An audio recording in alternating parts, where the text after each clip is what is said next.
You did not put it on all at once. It came slowly. A glance you wanted to soften, a word you wanted to hide, a silence you thought would keep you safe. At first, it was useful, necessary, a survival tactic in rooms that were too sharp, too loud, too ready to wound. It felt like armor, a way to slip through unnoticed or to be noticed in the way you chose. You told yourself you were still you underneath. You told yourself it was temporary, just until things felt less dangerous, just until you found your footing. But time has a way of confusing beginnings with endings, and somewhere along the way, the mask stopped being something you wore. It became something you were. You forgot how to breathe without it. You forgot the sound of your own laugh unfiltered. You forgot the shape of your own voice unbent. The mask learned your name. It whispered it back to you in the mirror. It pressed against your skin until you no longer knew where you ended and it began. It told you when to smile, when to nod, when to swallow your fire and turn it into smoke. And you obeyed because it was easier, safer, cleaner, and oh, how the world rewarded you for it. They loved the mask. They praised its composure, its polish, its ease.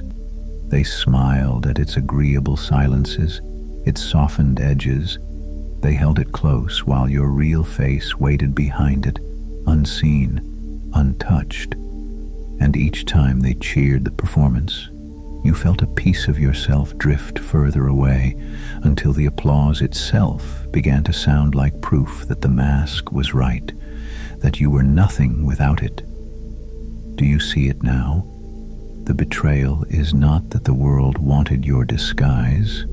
The betrayal is that you believed them when they told you the disguise was better than the truth. You started to wonder if there was a you at all, or if the mask had always been the truer face. And that wondering, that quiet suspicion is the cruelest trick it plays, because there is still a voice underneath, a wild, untamed voice that does not care about safety, a laugh that doesn't wait for permission, a word that burns even as it saves. You hear it sometimes, in dreams, in slips of anger, in sudden bursts of joy that frighten you with their honesty. It comes uninvited, a reminder that you are not gone, only hidden. But here is the truth you've avoided. The mask does not want you free. It will fight to stay. It will cling like a second skin, whispering that without it you are nothing, that without it you will not be loved, will not be safe, will not survive.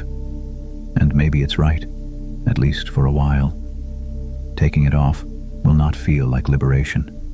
It will feel like tearing, like exposing wounds you forgot you carried. You will feel naked.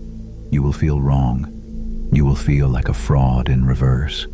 Too much, too raw, too alive. But listen carefully. That is how you know you are close. That is how you know the mask is losing its grip. Because what waits beyond it is not the end of you. It is the return of you.